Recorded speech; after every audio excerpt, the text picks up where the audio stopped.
Olá pessoal, tudo bem? Sejam bem-vindos a mais uma aula da disciplina de Fundações e hoje nós vamos estudar o dimensionamento geotécnico e estrutural de sapatas associadas e sapatas corridas, certo? Como é que a gente usa essas sapatas, certo pessoal? Então pode haver situações onde a gente não consegue estar colocando elementos de fundação isolados, certo? Então, quando a gente tem uma certa distância, né, um certo distanciamento aqui entre dois pilares, pode ser possível a gente estar colocando uma sapata isolada, tá certo? Agora, a depender das condições, da proximidade desses pilares ou até alguma condição de divisa, possa ser necessário, né, interessante estar executando algum tipo de sapata diferenciada, né? A gente pode ter, por exemplo, uma sapata associada, né, que ela vai estar associada a mais de um pilares, né, e podemos ter a sapata corrida, certo? Que não está representada aqui, né, nessa figura. Bom, então quando é que a gente usa, né, essa sapata associada? Então, como eu vinha falando, né, caso a gente tenha dois pilares, que quando a gente fizer o cálculo da área e da base dessas sapatas, e quando formos fazer a alocação em planta, a gente percebe que pode estar havendo uma sobreposição, né? Então, isso aqui é inadmissível, não tem condições de fazer isso aqui do ponto de vista executivo, certo? Não pode, alguém pode até pensar em querer fazer uma sapata mais numa cota mais baixa, outra na cota superior, mas isso aqui não dá certo, certo? Então, esse tipo de situação aqui, ela tem que ser corrigida. Bom, mesmo caso aqui, né? Tem um pilarzinho inclinado, está pegando uma ponta aqui da sapata, está invadindo aqui a área do outro sapato, certo? Então, quando existe alguma dessas situações, a gente pode estar pegando e fazendo uma sobreposição e criando o que a gente chama de sapato associado, tá bom? E normalmente também ela tem uma viga de rigidez. Essa viga de rigidez ela serve para transmitir melhor os esforços aqui desses pilares para a base da sapata. Então a principal diferença entre uma sapata associada e uma sapata corrida é que na sapata associada eu vou ter, né, a associação de pelo menos dois pilares, certo? Então cada pilar desse vai ter uma carga, certo? E essa carga precisa ser distribuída de forma uniformemente através dessa viga de rigidez, certo? Que vai ter uma armadurazinha aqui especial para ela e posteriormente vai transmitir essa carga para a base da sapata, certo? A gente pode ter essa situação, como pode ter também a situação de estar recebendo uma carga linearmente distribuída. Nesse caso a gente tem o que a gente chama de sapata corrida, certo? Isso aqui é bastante comum em caso de fundações de muros, né? Muros, paredes internas, de edificações residenciais. Normalmente a gente usa bastante a sapata corrida, certo? Trazendo aqui uma definição da norma, né? Antigamente o pessoal havia uma certa divergência sobre o que era sapata, sapata associada, radier, né? Existe, digamos assim, uma certa confusão quando a gente a respeito da sapata associada e o radier, certo? Mas com essa nova atualização da norma, eu não coloquei aqui, mas esse trecho aí eu estou retirando da NBR 6122, certo? A nova atualização agora 2019. Então é o seguinte, para tentar tirar essas ambiguidades aí que em termos de definições, né, a 6122 aí mais recente ela trouxe essa definição aqui, que radier, certo? Radier é uma placa, também é uma fundação superficial, que ela vai ser dotada de rigidez para receber e distribuir mais do que 70% das cargas da estrutura, certo? Então, se eu tiver um elemento de fundação que está recebendo mais de 70% das cargas, de acordo com o 6122, ele é considerado como um radier, certo? A sapata, né, aqui a gente já viu, é um elemento isolado, certo? A sapata associada, ela vai ser comum a dois pilares, certo? E a denominação se aplica também à sapata comum a mais do que dois pilares, quando não alinhados e desde que representem menos do que 70% das cargas, certo? Então, se eu tiver menos de 70% das cargas chegando em uma sapata, né, as cargas totais da estrutura, ainda pode ser considerado uma sapata associada, certo? Mesmo que o seu dimensionamento, certo, pessoal? Mesmo que o seu dimensionamento fique praticamente igual ao radier. certo? A gente vai ver, certo? A gente vai ver que assim, para dimensionar até uma sapata recebendo até 2 pilares é relativamente simples, é trivial, certo? Agora, a partir do momento que a gente começa a colocar mais de 2, 3, 4, 5 pilares, o problema já começa a ficar um pouco mais complicado, certo? Isso quando está alinhado. Quando esses pilares não estão alinhados, aí o problema fica mais complexo ainda, certo? Então, a metodologia, digamos assim, que básica que a gente vê aqui na disciplina, ela não pode ser aplicada para esse tipo de estrutura, tá bom? Então, o dimensionamento de sapata associada com mais de 2 pilares, né, ou se eles estiverem desalinhados, vai ser o mesmo dimensionamento, né, digamos assim, praticamente o mesmo do radier, tá bom? Então, comentei para vocês no começo das aulas que não vai dar tempo a gente estudar o dimensionamento de radier. É um pouco mais complicado, envolve, a gente tem que ter conhecimento de recalque, coeficiente de alguns parâmetros que foge um pouco aqui a nossa emenda, tá bom? E a sapata corrida, né, ela vai ser sujeita a uma ação distribuída, uma carga distribuída linearmente, ou de 3 ou mais pilares ao longo de um mesmo alinhamento, né, desde que representem menos de 70% das cargas da estrutura. Ou seja, tem uma certa, digamos assim, uma certa ambiguidade aqui também, certo? Por quê? Porque se eu tiver, por exemplo, 2 ou 3 pilares, né, se eles estiverem distribuídos ao longo de um mesmo alinhamento, eu posso dimensionar ele tanto como sapata associada como sapata corrida. E a gente vai ver que é exatamente o mesmo dimensionamento, digamos assim, né? Agora, eu particularmente costumo chamar, né, para, digamos assim, tentar tirar um pouco essa ambiguidade, de se estiver recebendo um carregamento linearmente distribuído, ou seja, uma carga distribuída, né, sei lá, em quilonewton por metro, tonelada força por metro, é sapata corrida. Se eu estiver recebendo pilares, aí eu dou a nomenclatura de sapata associada, tá bom? Então, se vocês perceberem, ainda existe uma certa ambiguidade aqui, uma sapata associada pode ser uma sapata corrida pode ser uma sapata associada, certo? Mas enfim, isso aqui é nomenclatura, o que importa é o dimensionamento. Então aqui são as figuras para vocês verem, né? Essa figura aqui primeira, embora se trate de um reforço, certo? Mas eu trouxe aqui só para ilustrar vocês, né? E essas sapatas associadas, elas são muito usadas quando a gente tem essa região de escada, né? Normalmente esses lances de escada, eles estão ligados a 2 pilares, normalmente, né? 2 ou mais pilares. E esses pilares normalmente estão bem próximos. Então se a gente calcular uma sapata centrada para colocar para cada um, normalmente essa sapata ela se sobrepõe. Então é bastante comum o pessoal fazer logo uma sapata associada aqui nessa região de escada, tá bom? Aqui vocês podem estar vendo também exemplo, né? Sapata isolada, aqui uma sapata associada com 2 pilares, né? Um pilar aqui, outro pilar aqui, e tem vários outros exemplos aqui. Aqui mais um exemplo de sapata associada, essa daqui já é bem maior, né? Bem significativa. Se vocês perceberem aqui, por exemplo, essa daqui já está concretada, né? A gente nota que a armadura de espera dos 2 pilares, tá bom? A gente vê um certo distanciamento aqui, pela ordem de grandeza, talvez esteja na ordem de uns 10 metros de distância, né? Depender aqui uns 8 a 10 metros de distância, aproximadamente. Aí a gente vê a sapata, tá certo? E a gente vê essa parte aqui sacando para cima da sapata. Esse dentezinho aqui, ele faz parte da viga de rigidez. Certo, pessoal? Por favor, não confundam viga de rigidez com viga de equilíbrio ou viga alavanca. Certo? Tem muita gente que confunde, mas são coisas diferentes. Bom, a viga de rigidez ela vai servir para, digamos assim, uniformizar a carga desses pilares para transmitir aqui para a base.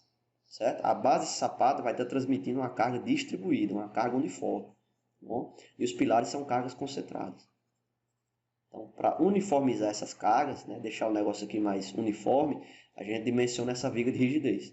É exatamente essa ferragem que vocês estão vendo aqui, certo? A ferragem da sapata é só essa malhazinha que está aqui embaixo. Essa malhazinha que está aqui embaixo. Tô tentando aqui rachurar, a gente quase não está conseguindo ver ela. Essa armadura grande que vocês estão vendo aí é a armadura da viga de rigidez, tá bom? Ela normalmente, a depender das cargas, das dimensões, é uma viga bem armada, ela é bem, digamos assim, bem robusta, certo? E aqui vamos entrar na parte de dimensionamento, certo? A parte de execução, pessoal, ela é assim, como eu falei desde a aula passada, ela não vai diferenciar. É basicamente aquela mesma ideia, tem que fazer escavação, compactar bem a base ali da escavação, certo? Tem que tomar aqueles cuidados de cura, fazer o laje de concreto magro, né? Todos aqueles cuidados que eu falei para a sapata isolada na aula passada, tá bom? Aqui trazendo agora para o dimensionamento da sapata associada com dois pilares, certo, pessoal? Com dois pilares.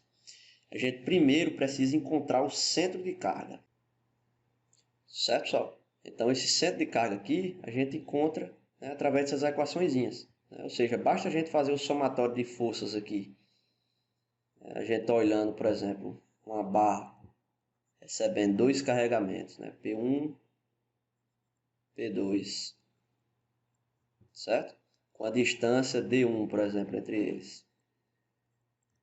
Certo? Se a gente fizer o somatório de forças, aplicar aquelas equações de equilíbrio lá de teoria das estruturas 1, aplicar as equações de equilíbrio aqui, a gente vai encontrar, né, esse ponto aqui do centro de carga. Tranquilo? Então é o seguinte, essas equações já foram calculadas, né, e está aqui. Um detalhe aqui, pessoal, é que assim, o que interessa aqui são as projeções, tá certo? Projeção em X ou projeção em Y.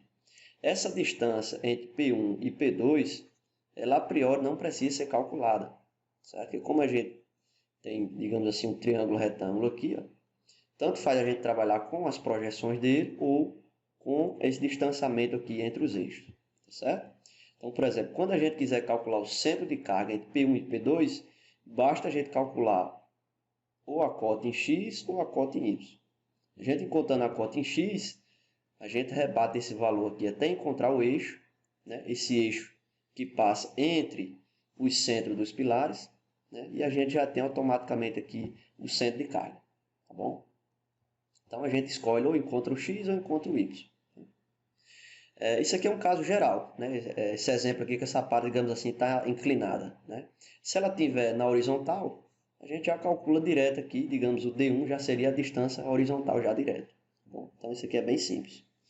E o detalhe aqui, como sempre, né, é a gente fazer coincidir o centro de carga, certo? Que aí está relacionado aos pilares, o centro de carga dos pilares, com o centro de gravidade da sapata. Bom, que é o G. Centro de gravidade da sapata, tá certo? Todo o trabalho vai ser esse. Então, o restante do dimensionamento é exatamente o mesmo da sapata isolada, né? Então, por exemplo, a nossa área da sapata vai ser o que? A carga total dividido pela tensão admissível. A carga total, P1 mais P2, certo? E a tensão admissível do solo. Tranquilo? Quando a gente tem uma situação desses dois pilares terem cargas exatamente iguais, a gente tem o que a gente chama de cálculo econômico, certo? Por quê? Porque essa viga de rigidez, eu ainda não comentei para vocês ainda, mas ela vai ser dimensionada estruturalmente, tá bom? Então essa viga, se vocês perceberem, ela vai percorrer aqui todo esse eixo longitudinal da sapata, e a gente vai ter mais ou menos um esquema estático, mais ou menos como esse aqui que eu estou desenhando. Eu vou ter o P1 aqui, P2 aqui, certo? Funcionando como se fosse uma espécie de um apoio, e a minha sapata vai distribuir uma carga uniforme para o solo dessa forma. Tranquilo?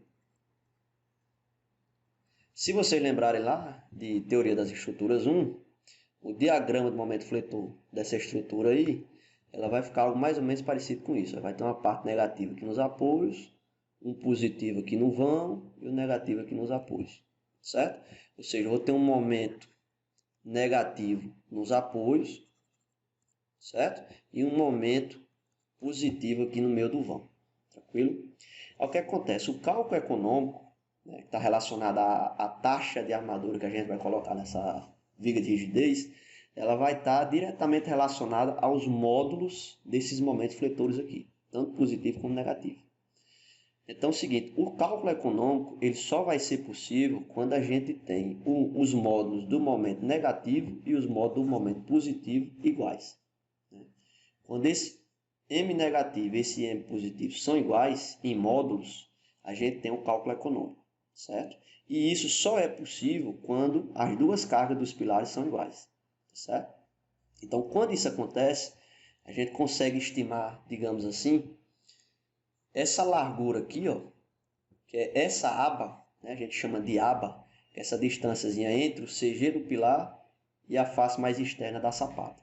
Bom, a gente chama isso aqui de aba.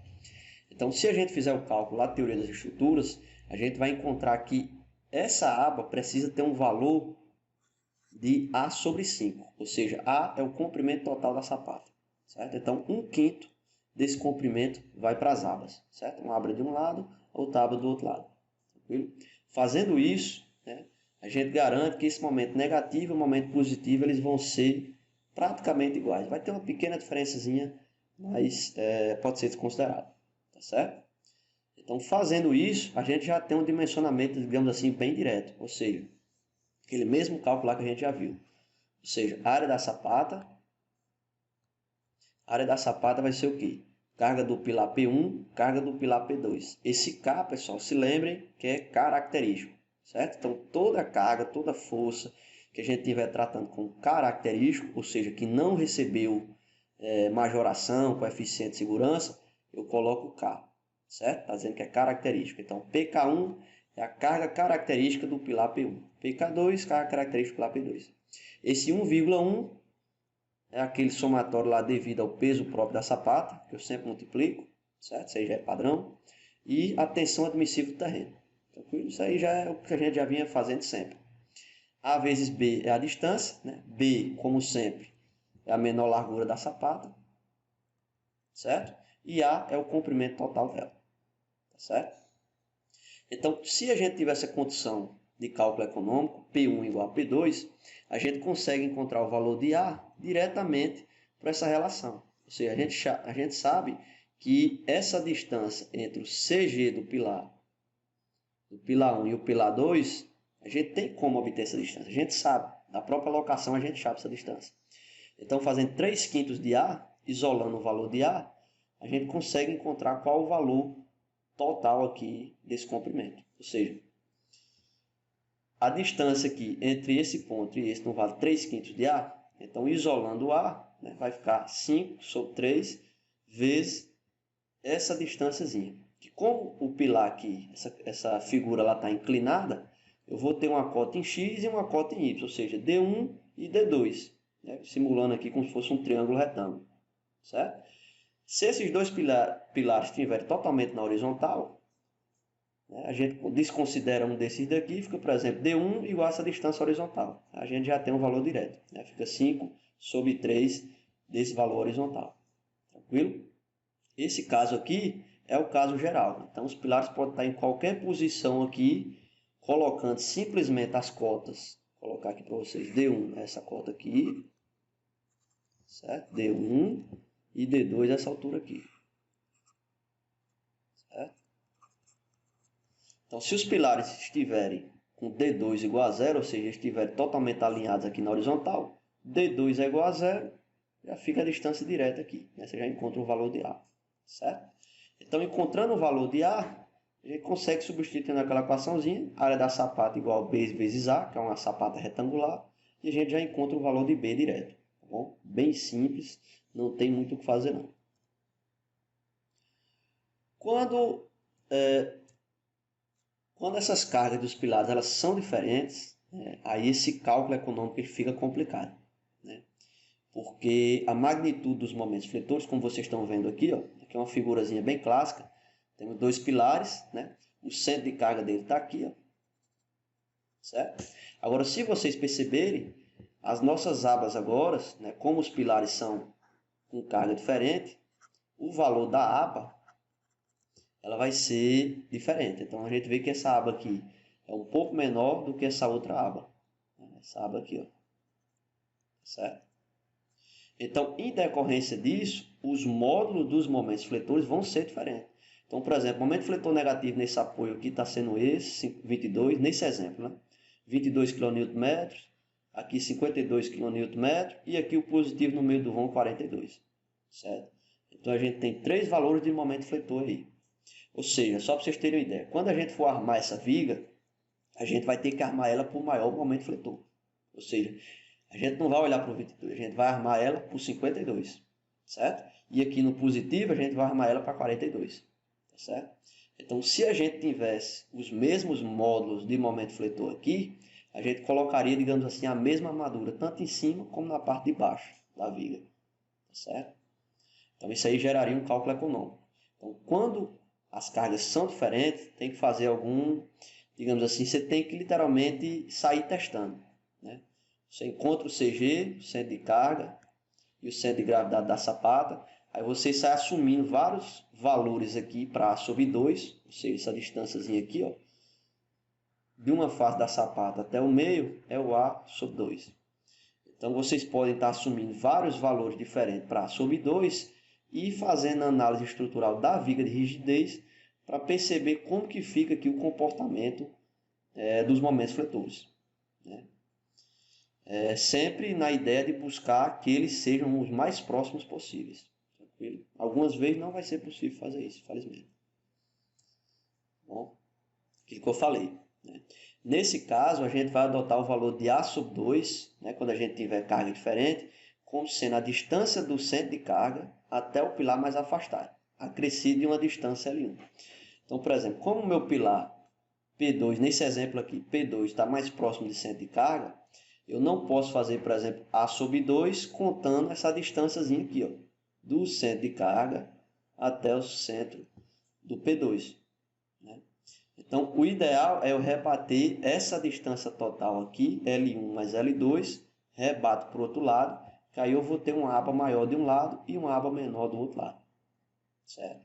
Sempre eu tenho que garantir que o centro de carga está igual com o centro de gravidade do pilar, centro de gravidade da sapata, certo? Então, por exemplo, esse L2, essa distância L2 aqui, a gente já calcula ela, que é aquele valorzinho, L2 não, desculpa, aquela distância que a gente calcula lá, do centro de gravidade, a gente está calculando aqui do centro de carga do P1 até o centro de carga aqui, tá certo?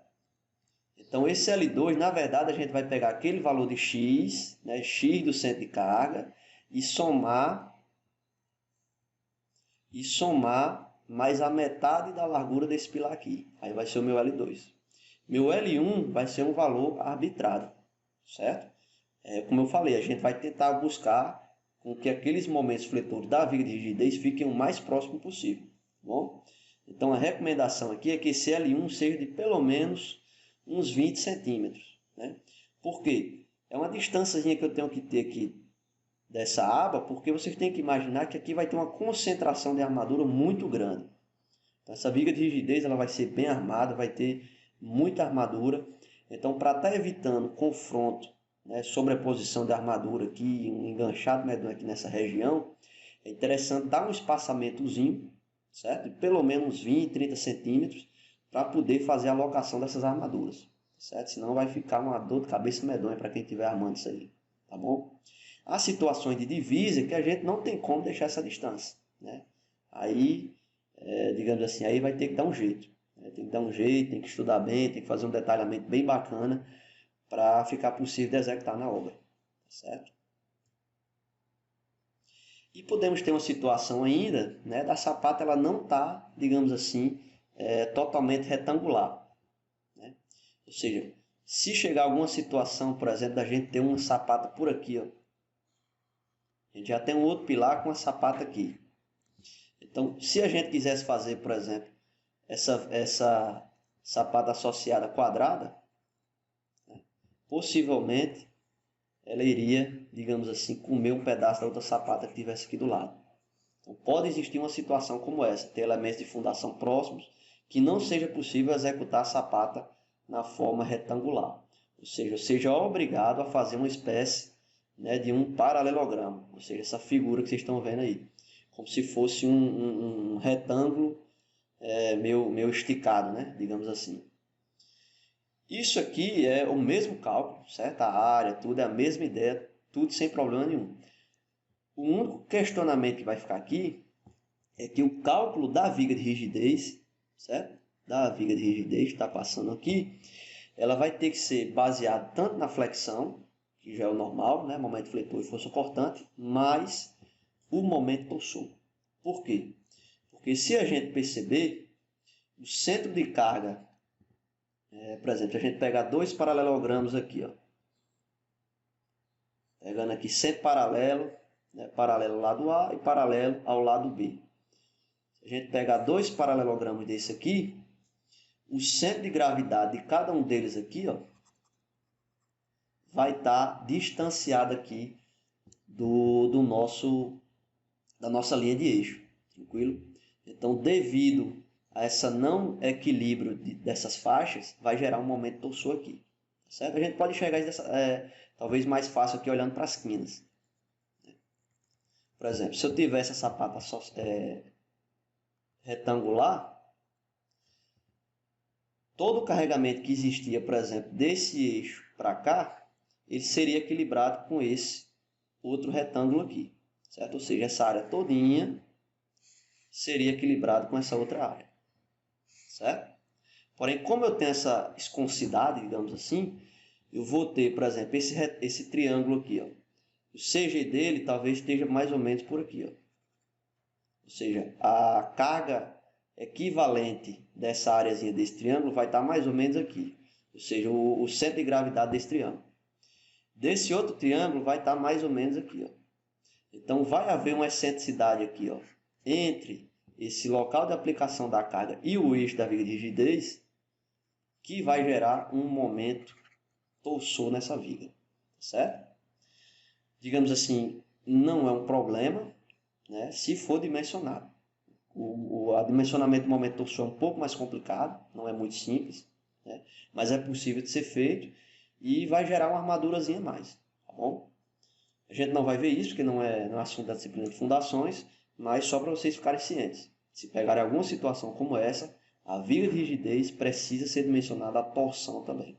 Tranquilo? O restante do cálculo é exatamente o mesmo.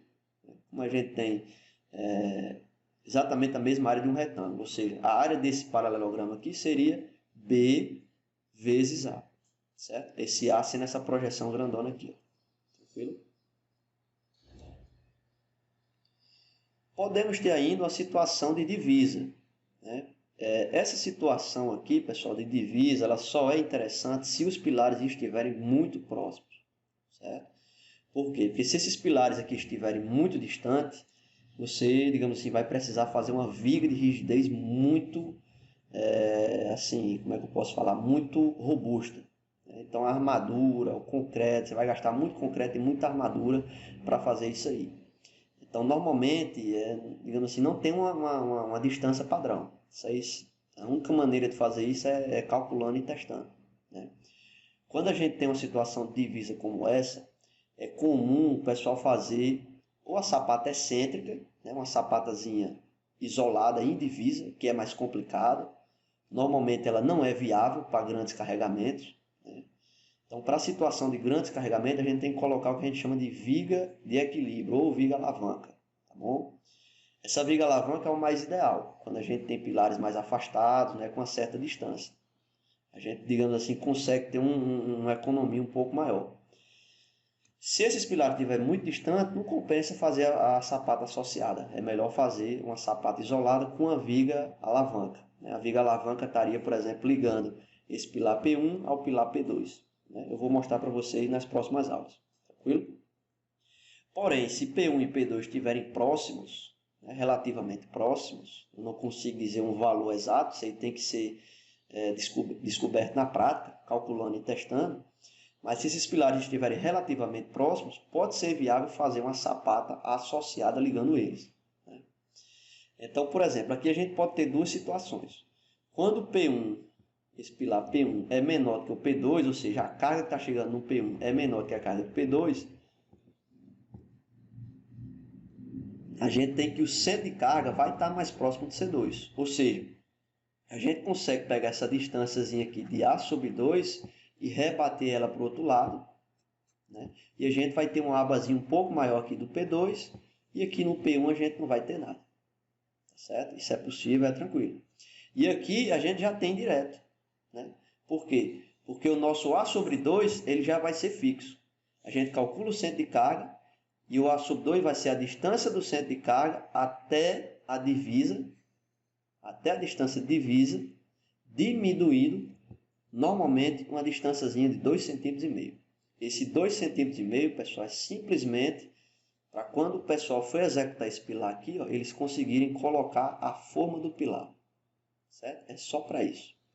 A sapata em si, ela pode ser concretada até encostar na divisa, certo? Recomendação prática é deixar também essa sapata distanciada aí, esses 2,5 cm, tá bom? Mas se porventura ela encostar no terreno da divisa aí, não teria problema. O que não pode é invadir o terreno do vizinho, tá certo? Porém, esse 2,5 aí, a gente utiliza ele para caber a forma do pilar, tá certo? E se a sapata também for receber forma, para estar cabendo a forma da sapata. Tranquilo? Então, novamente, A sobre 2, nesse caso, de pilar divisa e pilar P1 menor do que o P2, ele vai ser a distância do centro de carga até a divisa, diminuir de 2,5 cm. Tá bom? Porém, se a gente tiver uma situação onde o pilar P1, ou seja, o pilar divisa, ele tem uma carga maior do que o pilar interno, isso é uma situação um pouco mais difícil de acontecer, certo, pessoal? Porque quando vocês pagarem disciplina de projeto, né, concreto armado, aço, etc., vocês vão perceber que normalmente os pilares internos eles são mais carregados, ou seja, eles têm um carregamento maior do que os pilares externos, tá certo? Mas se porventura acontecer uma situação dessa, onde um pilar de periferia está mais carregado que um pilar interno, pode acontecer, a gente precisa fazer um cálculozinho um pouco diferente, certo? Por quê? Porque o meu centro de carga ele vai estar mais próximo do P1. Então não conseguiria fazer aquela ideia de pegar essa distância aqui do centro de carga até a divisa e rebater. Porque iria dar uma distânciazinha mais ou menos aqui, talvez até antes do P2. Ou seja, não ia ter como cobrir uma sapata para cobrir os dois pilares. Né? Então a única situação possível de eu fazer coincidir o centro de carga com o centro de gravidade da sapata é eu fazendo a sapata em forma de trapézio. Ou seja, porque o centro de gravidade do trapézio ele não vai estar no meio, né? E eu consigo manipular aqui o lado maior e o lado menor do trapézio para que eu coincida o centro de gravidade do trapézio com o centro de carga dos nossos pilares. Certo? É um pouquinho mais complicado, mas é possível de se fazer também. Tudo isso, pessoal, é para a gente garantir que a pressão que essa sapata está aplicando no solo, ela é uniforme. Certo? Como eu comentei para vocês, não vai ser literalmente 100% uniforme, que é aquela questão, né? Solo é complicado, tem a sua heterogeneidade, esses carregamentos aqui que a gente obtém lá da tabela de carga, né, que o calculista passa para a gente, vão ser, digamos assim, valores máximos, a gente não sabe quando é que aquele valor realmente vai ser atingido, então assim, existe uma certa incerteza, mas tudo isso aqui que a gente está tentando fazer é para que essa pressão distribuída no solo seja aproximadamente uniforme. Tranquilo? Então, quando a gente tem uma sapata dessa forma aí, quando a gente vai precisar fazer um trapézio, a gente primeiro precisa calcular o centro de carga, aquela mesma forma, não muda, né? Depois que encontramos o centro de carga, a gente vai calcular a área mínima da sapata. Mesma coisa. P1, P2 vezes o peso próprio dividido pela tensão admissível. Feito isso, eu vou guardar esse valor e aí eu vou chutar um valor para esse comprimento da sapata, ou seja, esse valorzinho de C. Com um detalhe, esse valor de C ele não pode ser igual a 3 vezes Y. Ou seja, o centro de carga, esse Y é o centro de carga, né? Centro de gravidade, na verdade, do trapézio. Tá bom? Então, por exemplo, se eu colocar 3 vezes Y, esse B aqui, a gente vai ver que ele seria igual a zero. Ou seja, a gente teria um triângulo. Certo? Então, C igual a 3 vezes Y seria, digamos assim, um valor limite. C igual a 3 vezes Y seria o valor limite. Então, como a gente quer uma certa distância aqui, esse valor de C ele não pode ser igual a 3Y, tem que ser menor. Tá bom? Então, a gente calcula o valor de 3 vezes Y, a gente tem um conhecimento dele, e a gente adota um valor, chuta, né, digamos assim, um valor que seja menor do que esse. Tá certo? Então, feito isso, a gente precisa, né, calcular a área do trapézio. Se vocês lembrarem, né, a área de um trapézio, ele vai ser o quê? Base maior mais base menor dividido por 2 vezes o comprimento, né, ou a altura desse trapézio. Então, isolando esse fatorzinho aqui, ó, A sobre B, a gente tem isso aqui, ó. A sobre B vai ser 2 vezes a área da sapata dividido por C. Eu estou isolando isso aqui, pessoal, e estou chamando isso aqui de X. Por quê?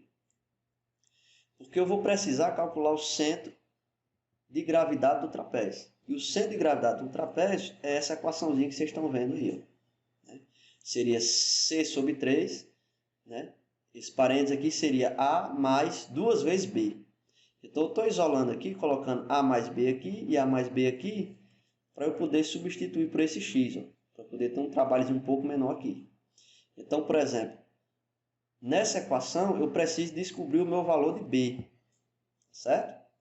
Então, teria que ser, digamos assim, um cálculo interativo. Então, para fazer isso, eu substituo esse valor de A sobre AB por X, eu isolo o valor de B e eu vou ter essa equaçãozinha aí, ó.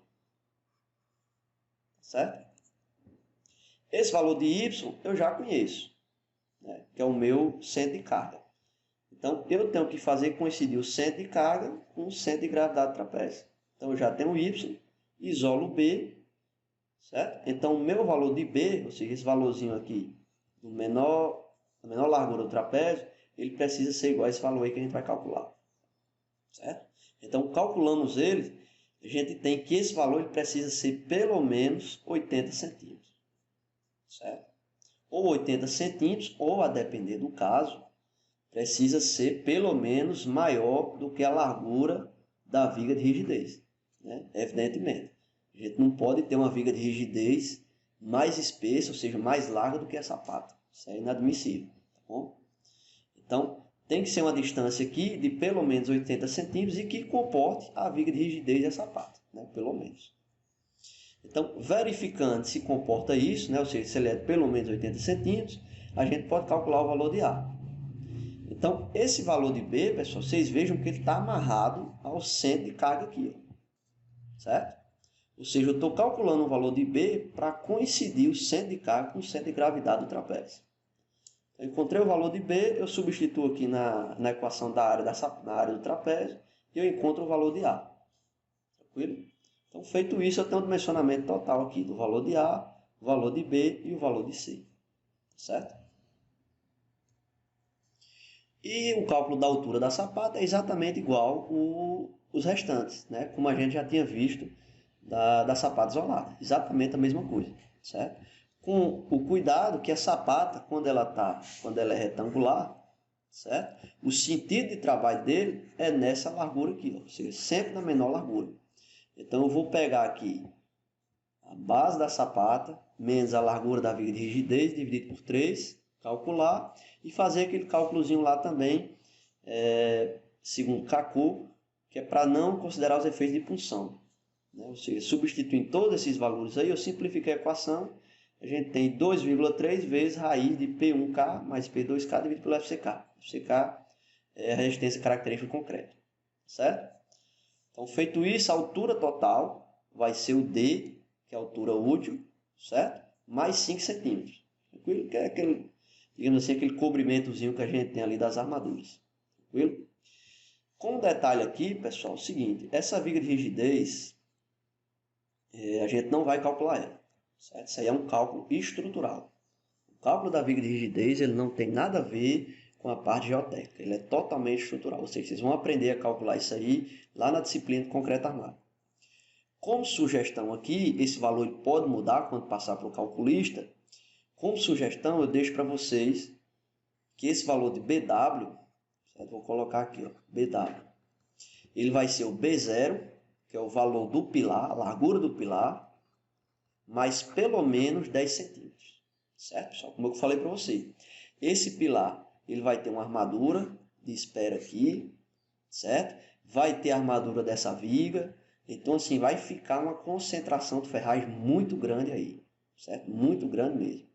Então, de preferência que deixe pelo menos 10 centímetros aí de largura a mais, ou seja, pelo menos 5 centímetros para um lado, 5 centímetros para o outro, para tentar diminuir um pouco essa convergência, essa bagunça de armadura que vai ficar aí, tá bom? possa ser que quando você mandar para o calculista, ele diga, ó, esse valor que você adotou aí para o BW, a largura da viga de rigidez é pequena. Estou colocando um pouco maior aí para poder comportar as armaduras, tá certo?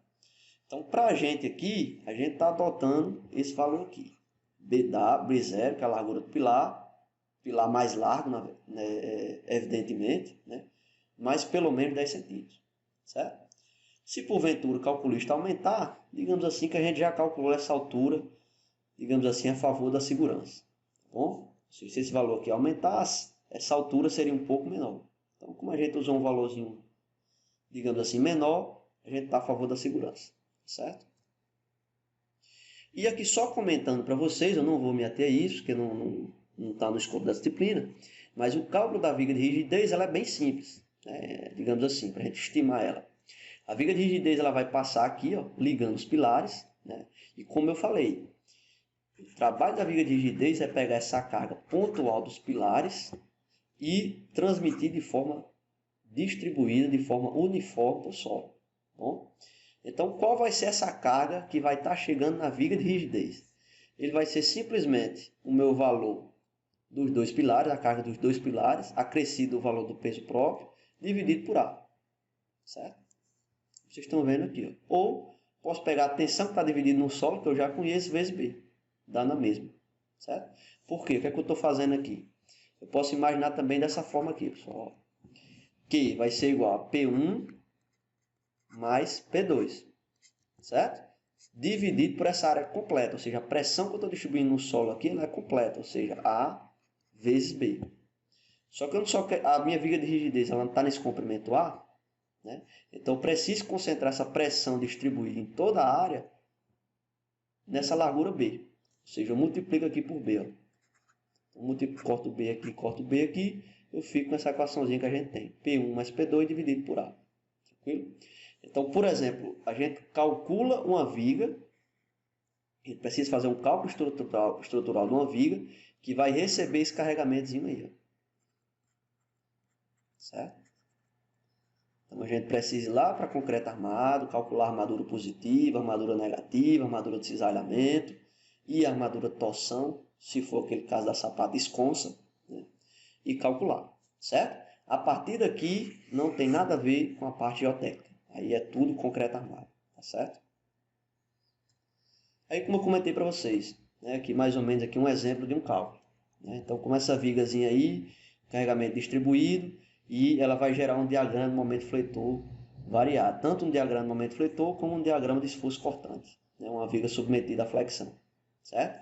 E como eu falei, o ideal é que esses módulos dos momentos fletores eles sejam o mais próximo possível. Se não for, digamos assim, não tem problema, mas o cálculo econômico ele não vai ser possível. Né? Digamos assim, a armadura vai ficar um pouco mais cara. Certo?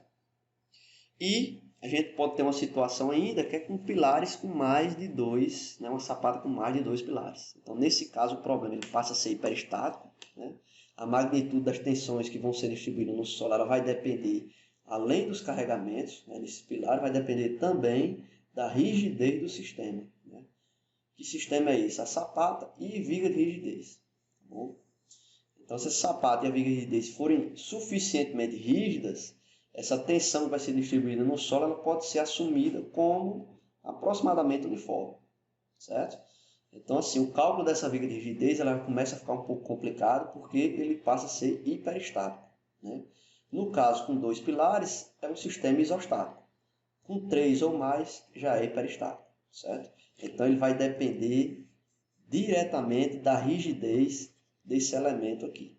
Certo? Ou seja, vai depender da seção transversal da sapata com a viga de rigidez.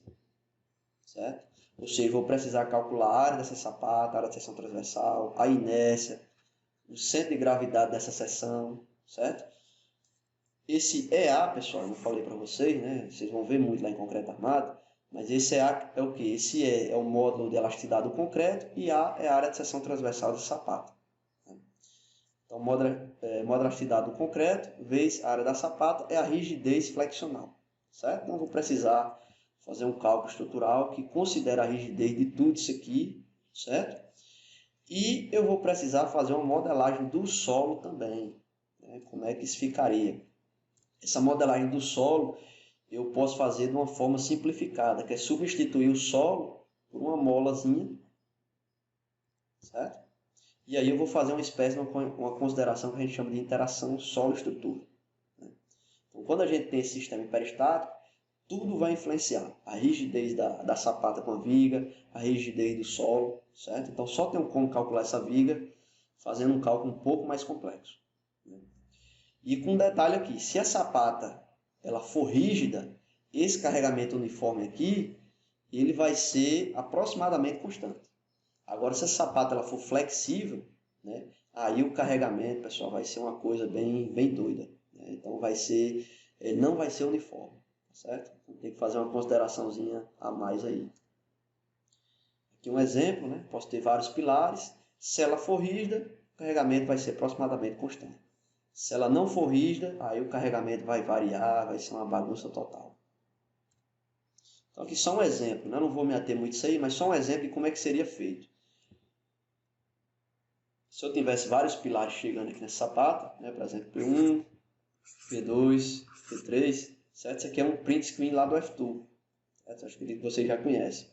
Então, por exemplo, lá no F2 eu consigo modelar minha viga de rigidez, que é esse elementozinho que está passando aqui, ó. Minha viga de rigidez. E o solo, eu estou substituindo o solo como sendo um apoio do tipo mola. Então eu tenho que calcular uma molazinha, essa mola é chamada normalmente de coeficiente de Winkler, coeficiente de reação vertical, coeficiente de mola, recebe vários nomes, certo? Mas é um coeficiente de rigidez de mola que eu vou representar o solo, né? Então assim, o difícil aqui, galera, é encontrar esse valorzinho de K, certo? Ele é extremamente complicado, tem umas tabelas práticas aí na literatura, mas assim, são valores generalistas. Para cada tipo de solo vai ter um valorzinho de K desse e outro. Esse K ele pode variar ao longo dessa viga, né? Nada nos garante que esse K vai ser constante ao longo de todo esse comprimento da viga, né, da sapata. Então, quando a gente faz esse sistema, né, a gente, por exemplo, pode fazer dessa forma. A carga distribuída na viga de rigidez e a carga dos pilares, né? Então, fazendo isso, a gente vai ter uma distribuição do momento fletor mais ou menos semelhante a isso aí que vocês estão vendo. E aqui o diagrama de fluxo cortante.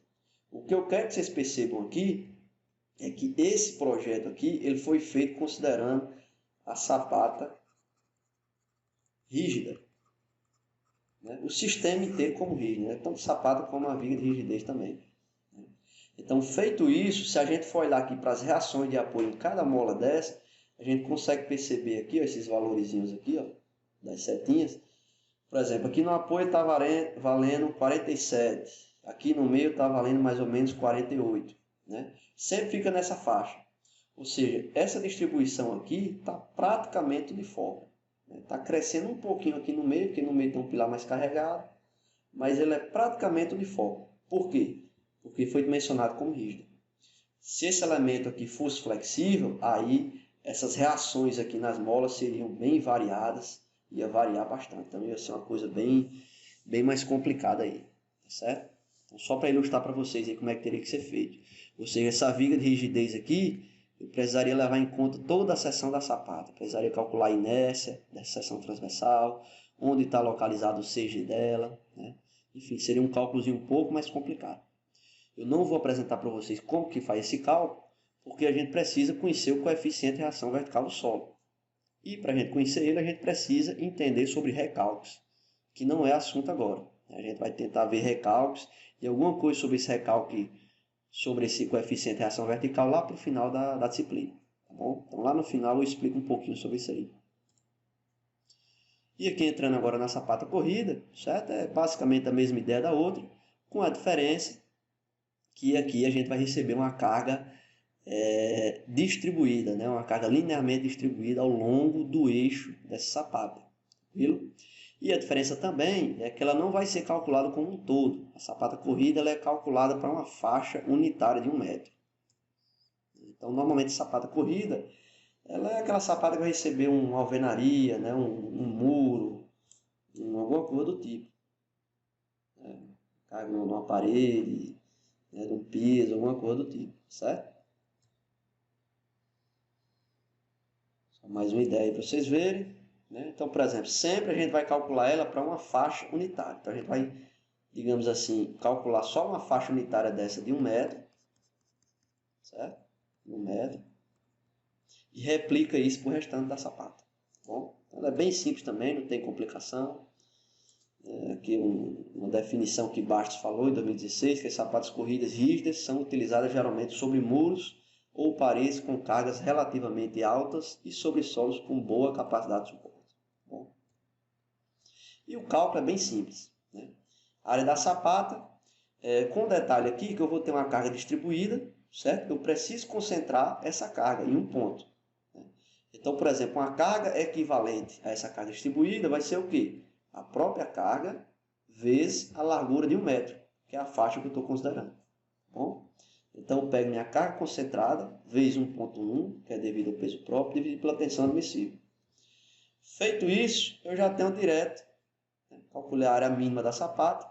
O meu valor de B já pode ser calculado direto como sendo P vezes 1,1, certo? Dividido pela tensão admissível. Eu já posso calcular direto aqui o valor de B, certo? Com o detalhe, pessoal, que para isso aqui ser possível, ou seja, eu poder calcular essa sapata considerando a faixa unitária de 1 metro, o comprimento total dela precisa ser de pelo menos 3 vezes B, certo? Se eu tiver essa condição, essa minha hipótese de cálculo para a faixa unitária, ela é satisfeita, certo? Altura útil, mesma coisa, né? Não tem segredo, calcula essa relação aqui para ser rígida, e essa relaçãozinha aqui, segundo Kakô, para não considerar os efeitos da punção.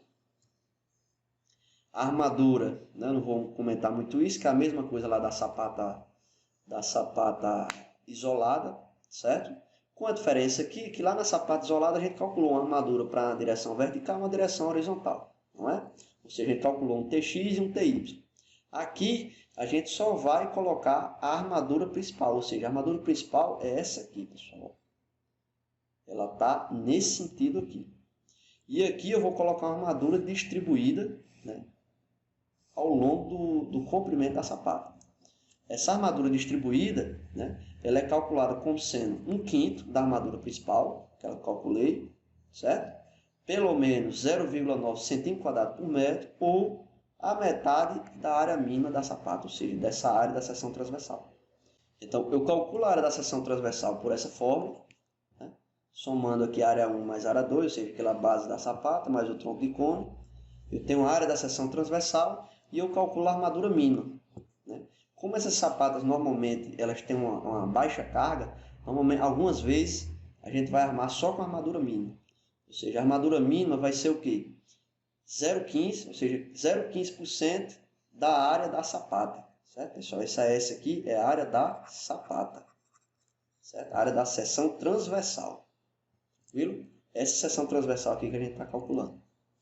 Então, calculou a S principal e calculou a S mínimo, vê qual dos dois é maiores e calcula a armadura de distribuição. Bom, como vocês estão vendo aqui, ó, essa armadura que vocês estão vendo aqui, ó, que a gente vê ela nesse corte, a N1, ela é a armadura principal. Essa armadurazinha que a gente está vendo só os pontinhos, ou seja, a N2, é o que a gente chama de armadura secundária ou também armadura de distribuição. Tranquilo? E ela recebe uma nomenclaturazinha lá no detalhamento dela de corrida. Por quê? Porque eu vou ter minha armadura principal aqui, né, digamos assim, e ela vai passar a corrida assim, ó. Ela vai passar ao longo de todo o comprimento da sapata. Tranquilo? Ela serve também como armadura de distribuição. E outra, ela não tem nada a ver com a armadura da viga de rigidez. A viga de rigidez ela vai estar aqui, ó, e vai ter uma armadura separada para a viga de rigidez. Bom, essa armadura que eu estou falando para vocês é da sapata, certo? E a viga de rigidez vocês vão aprender a calcular lá em concreto armado. Eu já apresentei. Aqui para quem quiser usar aquela mesma tabelazinha que tem lá para a sapata isolada, né, dos diâmetros e o comprimento de ancoragem. O comprimento de ancoragem pode ser adotado como aproximadamente 45 vezes o diâmetro da barra do pilar, certo? Certo? E agora, pessoal, vou apresentar para vocês aqui 3 exemplos, certo? Tentando apresentar para vocês aí uma aplicação prática do que a gente viu. Certo, pessoal? Então, vamos usar aquela mesma rotina que a gente fez na aula passada, né? Estou utilizando aqui o MatCAD. E vamos fazer agora a sapata associada a dois pilares, certo? Então, por exemplo, eu tenho dois pilares, certo? Vocês podem imaginar um pilar com 1.600 kN e outro pilar com 1.600, ou seja, as duas cargas. Vamos ver primeiro esse exemplo aqui com as duas cargas iguais, certo? O distanciamento entre esses pilares eu coloquei aqui, ó, ou seja, a distância em x, aquela projeção em x, né? É 1,8, 1,8 e a projeção em y, 0,65, certo? Ou seja, está um pilar um ponto, o pilar P2 está um pouco mais distante, né? E a resultante, a distância entre eles, calculando aqui utilizando aquela equaçãozinha de Pitágoras, né? A gente tem que vai ser 1,91 aproximadamente. Bom, as larguras dos pilares aqui eu coloquei, né? Ele vai ser de 20 por 1 metro e o P2 é de 20 por 1 metro também, são iguais, certo?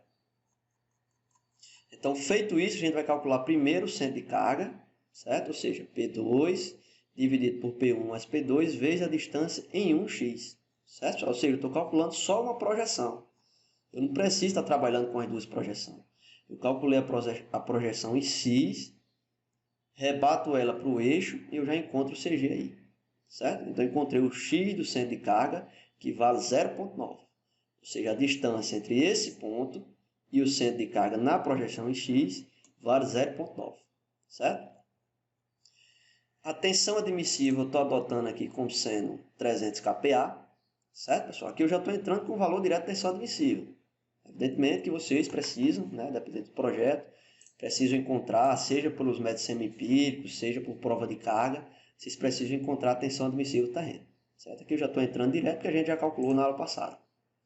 Então, supondo que seja 300 kN, eu estou calculando aqui a carga média, né? Coloquei aqui 1, mas na verdade é 1,1.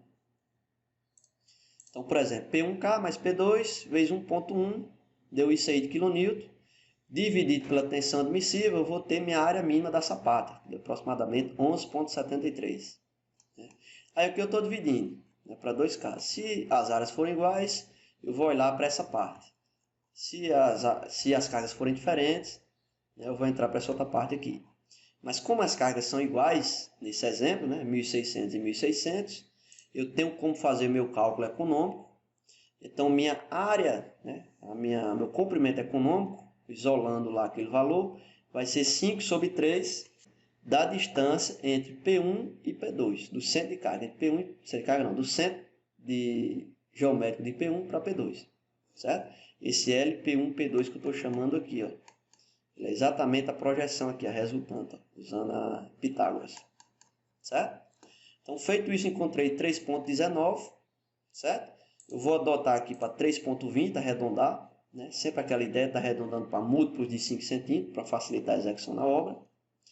Então, usando o arredondado, né, o valor aqui que eu estou arredondando, 3,20, jogo naquela equaçãozinha, o meu valor de B vai ser a área da base dividido por esse valor que eu adotei. Então, o valor final vai ser 3,66, certo? Isso tudo aqui está em metro, certo? Então, o valor que eu estou adotando aqui, a gente pode adotar um valor, por exemplo, de 3,70, certo, pessoal? Então, se vocês perceberem, né, o nosso B aqui ele ficou um pouco maior do que o A. Isso pode acontecer, certo? Não tem muito problema não. Tranquilo? Então, a área da sapata está calculada. A gente já pula isso aqui, seria diferente. Se as casas for diferentes, a gente olharia para cá, não vamos olhar. E o dimensionamento estrutural da sapata, né, já adotando aqui o valor final, o A foi 3,20 e o B foi 3,70. Adotando aqui 3,70. 3,7. Então, por exemplo, meu A adotar 3,20, B 3,70. O meu BW aqui, estou adotando aqui, pessoal, como nosso pilar 20 centímetros de largura, eu vou adotar aqui mais ou menos uns 30 centímetros aqui para a largura da nossa viga, certo? Então, feito isso, o nosso primeiro D1 lá, que a gente calcula, deu 1,13. Usando o critério lá de Kaku, para ela não ser, para não considerar os efeitos de punção, deu 0,82, certo? Então, olhando aqui para os dois valores máximos, eu vou adotar aqui D como sendo 1,15, certo? Ou seja, o maior aqui é 1,13, então arredondando para cima 1,15. E a altura total, somando mais 5 centímetros, vai ser 1,20, certo? Considerando aí que o pilar ele recebe uma armadura de 12,5 mm, né, ou 1,25 centímetros, aquela barrazinha de meia, né, a famosa barra de meia polegada, o comprimento da ancoragem vai ser 45 vezes esse valor. Então, para ancorar as barras do pilar, eu precisaria de pelo menos 56 centímetros. Como eu tenho 1,20, tá tranquilo, não precisa aumentar a altura. Rodapé é aquela mesma coisa, posso pegar a altura total dividido por 3, né, e botar um rodapézinho aqui de 0,35. Certo? Beleza? O restante aqui é aquilo que a gente já viu, não vou me ater muito a isso, porque a parte de dimensionamento estrutural não é da disciplina. Estou apresentando para vocês conhecerem, verem aí como é que a gente faz, mas assim, não é o intuito da gente, certo? Então, a força de tração tirante vai ser isso daí, a área de aço necessária vai ser essa, né? E a área mínima eu precisaria fazer aquele cálculo lá da área de seção transversal, multiplicar por 0,15%, certo? E iria adotar a maior taxa de armadura, certo? E o restante, aquele detalhamento que eu falei para vocês, é exatamente igual a sapata isolada. E nesse caso aqui, pessoal, essa armadura principal que eu falei para vocês é aquela armadura lá que eu detalhei, certo? Vai ter uma armadurazinha secundária também, com aqueles valores lá que eu mostrei nos slides, certo? Só para vocês terem um conhecimento. Lá em Concreto Armado vocês vão aprender a fazer isso de uma forma mais adequada, né? A forma correta mesmo, certo? Tranquilo, pessoal? Então esse primeiro exemplo foi isso aí para vocês verem. Vou usar esse mesmo arquivo aqui para fazer agora um outro exemplo, considerando agora os carregamentos diferentes. Eu vou usar esses mesmos dados aqui. Meu P1 agora eu vou considerar como sendo, por exemplo, 1.500 kN. P2 eu vou considerar, sei lá, 1.700. Certo? Vamos deixar aqui as mesmas larguras. A distância entre pilares fica a mesma. O centro de carga agora ele vai dar diferente. Certo? Ó, nosso centro de carga agora, pessoal, ele deu um pouquinho maior. Certo? Distância entre o centro de carga e o pilar P1. Ou seja, deu 0,95. O pilar aumentou um pouquinho. Cálculo da área mínima, né, considerando tensão 300. Carga média aqui multiplicada pelo peso próprio da sapata deu isso aqui. E a área da base mínima é de 11,73. Certo? Então, nesse caso, né, as cargas não são iguais, a gente não olha para cá. P1 ele é menor do que P2 ou é maior, ou P1 é maior do que P2. Então, nesse caso, como P1 é 1.500 e P2 é 1.700, a gente tem que P1 ele é menor do que P2. Né?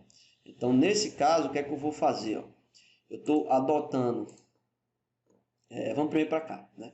Ou seja, eu estou pegando meus X do centro de carga, né? Ou seja, nesse caso aqui, o centro de carga está mais próximo de P2. Né? Então, meu L2, que é essa distância total aqui, ela vai ser o X do centro de carga, que eu já calculei lá em cima, mais a metade da largura desse pilar, certo? Do A01, beleza? Porque o X ele é contado do CG desse pilar até o centro de carga. Né? A gente precisa somar essa outra metadezinha. O L1 é um valor adotado pela gente. Então, a gente que adota um valor, né? Lembra que eu falei para vocês aqui, pelo menos em torno de 20 centímetros, 30 centímetros. Né? E assim, vai depender daquele equilíbrio dos momentos fletores que a gente quiser adotar. Certo? Então, por exemplo, adotei aqui 50 centímetros e o adotado aqui foi para 3,91, ou seja, L1 mais L2 vezes 2. Né? Eu estou rebatendo aqui esses dois valores. Então, ficou 3,91. O nosso A adotado, eu posso adotar aqui arredondando para cima, como sendo 3,95. Tá bom? A minha área da base agora vai ser 2,97, certo? Da base não, o valor de B, 2,97. Eu vou arredondar aqui para 3 metros. Tranquilo, pessoal? Então, o dimensionamento fica isso. A altura, né, eu preciso jogar esses dois valores aqui de 3,95 e 3. Eu preciso colocar ele aqui, ó, 3,95 e aqui 3. Certo? Dotando um BW aí de 3 também. O nosso D1 mínimo vai ser de 90. Considerando o D2 aqui 0,82. Então, o D adotado ele vai ser de pelo menos 0,9. certo? Nossa altura aí vai ser de 0,95. Já comporta a ancoragem dos pilares, certo? Então tá ok. Vou fazer só mais um exemplo com vocês agora sobre um pilar de divisa, certo? Agora um pilar de divisa, certo? Vamos tentar fazer uma sapata associada. Então esse exemplo aqui, eu já vou pegar um exemplo mais aquele mais geral. Se o P1 fosse menor do que o P2, ele já entraria naquele caso anterior, né? Ficaria bem mais fácil, certo? Então não vou fazer. Vou fazer logo o exemplo aqui mais geral, que é considerando o P1 maior do que o P2, né? Ou seja, o nosso P1 aqui vai ser 2.400 e P2 2.000. As dimensões dos pilares estão aí, o A1 é 0,3 por 1 e o A2 é 0,5 por 0,5, certo? Então a projeção entre eles aí, ó, a distância é 2,45, né? Eles estão totalmente na horizontal, então não tem projeção em Y. Então minha distância entre os pilares já é o próprio 2,45. O X do centro de carga está a 1,1 metros, né? 1,11 mais ou menos. Tensão admissível da sapata, a tensão admissível 300 kN. A carga média multiplicada por 1,1. Desculpa, estava com 1 aí, mas é 1,1, certo? Então, considerando 1,1, a área da base mínima é 16,13 metros quadrados, certo? Se P1 fosse menor do que P2, entraria naquele caso, ficaria bem simples, né? Mas como aqui é o caso é maior, o que acontece? P1 maior do que P2. Eu primeiro preciso botar um valor para C1, certo? Lembrando que C1 precisa ser menor do que 3 vezes essa distância aqui entre os pilares de divisa. Então, como o nosso LCC, se a gente olhar LCC de divisa aqui, vai ser o quê? Vai ser o X do centro de carga, certo? Mais a metade dessa largura desse pilar aqui, ó, certo? Lembrando que o meu Y, ele é da divisa até o centro de carga.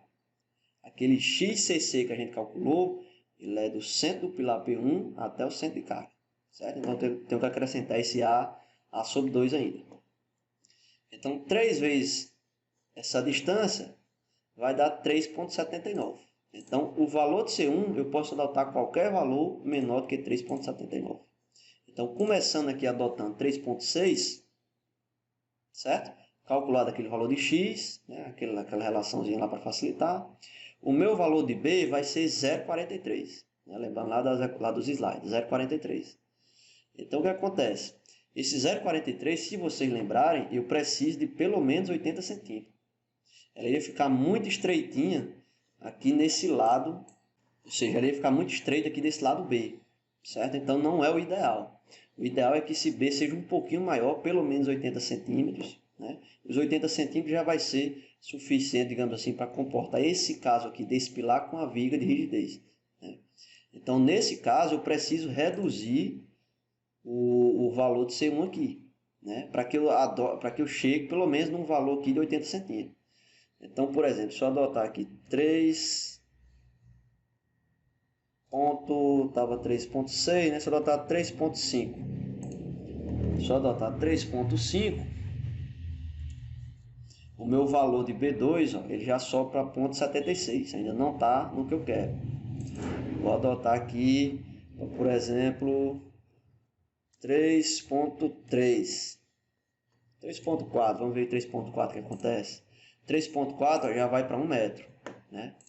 Bem bacana aqui com o que a gente quer, certo? Já fica interessante aqui, certo? Então, por exemplo, adotando aqui 1 metro, né, 1,09 daria 1,10, certo? Dando 1,10, nosso A2, né, a nossa distância aqui de A, ela já seria 8,39. Então, assim, galera, isso aqui já fica bem a critério de vocês quando estiverem trabalhando, certo? O que acontece? Esse B de 1,1 e esse A de 8,39 vai dar uma sapata bem diferente, quase um triângulo aí, né? Essa parte aqui de A bem grandona, com 8 metros, e aqui em B com 1,1.